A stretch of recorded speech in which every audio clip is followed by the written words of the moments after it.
Taking you outside now for another live look from Florida as Hurricane Ian inches closer to the coast.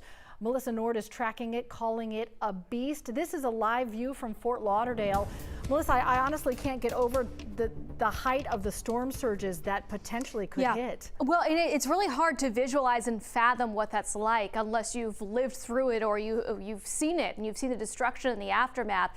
But it is a serious threat. More people die in hurricanes from water, whether it be storm surge or inland flooding, flash flooding, than they do from the wind and the wind damage. So it's a serious threat, and that's why anybody on barrier islands or in evacuation warnings, we hope that they took those warnings seriously. I want to show you another live picture on our camera network that goes around the country. This is from Lakewood Ranch, not far from Sarasota. So again, this is still about an hour and a half north of where landfall itself is going to be, but they are getting in on that squally weather right now, and this eye wall starting to move onshore just near the Fort Myers area. So that is Fort Myers. This is Port Charlotte and Punta Gorda as well. And this is Sanibel Island and Captiva Islands right here. And that eye wall is hammering those, and it's about to start inching its way in towards Fort Myers. So their max wind gust so far has only been about 80 miles per hour.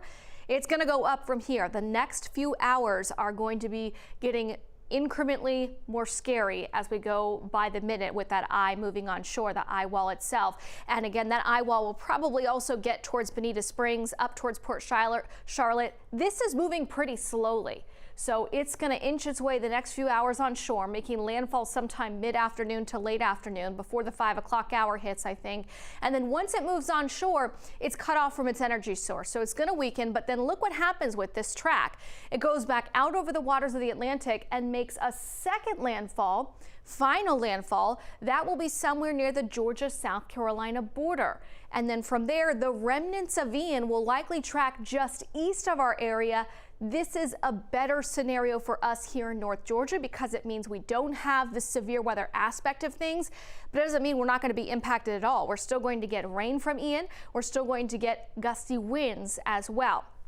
Georgia coastline not only under a tropical storm warning, but now issued a hurricane watch from the Hurricane Center in the last hour because as it moves back over water, that's how hurricanes get their energy, could potentially re-intensify some. They also have a storm surge warning, and I think about 3 to 5 feet is going to be that water rise that we see on those barrier islands, but something that we have to watch very closely. I know we have Tybee Island and a few other islands right around Savannah area that people do have vacation homes on, but also a lot of protected wildlife areas there and the Georgia coast. All right, let's go through the forecast track, talk about what it could mean for us. This is Ian's position on one of our long-range models, the European model, on Friday afternoon. Notice how it's starting to move on shore again. There's a lot of rain, a lot of gusty winds near the core of it, but as you get further outside, the rain tapers off. Well, that shield of how far west the rain gets, some of our models still bring that into the North Georgia area, into the Atlanta area as well. So late Friday, all day Saturday, and into Saturday night, we're going to see the possibility of rain. Some gusty winds are going to start building in as early as tomorrow evening. We won't see tropical storm force conditions, but when we put 1 to 3 inches of rain in the metro area, and you couple that with some gusts to 30 miles per hour, it's possible we could see a couple of limbs coming down or tree branches and such because we still have all the foliage on the trees. The tree leaves have not begun to drop yet. So that's what I'm looking ahead towards. But in the meantime, the next couple of days is going to be pretty nice for us. So the storm threat's going to stay in East Georgia and South Carolina. Meanwhile, in the metro, generally up to 2 inches of rain. Some spots could see a little over that. Today, tomorrow, nice weather overall. Some clouds start building in tomorrow. It also turns breezy tomorrow with some gusts around 25 miles per hour. Rain starts to move in late Friday. Saturday clears out of here early on Sunday. Cheryl? All right, Melissa, thank you.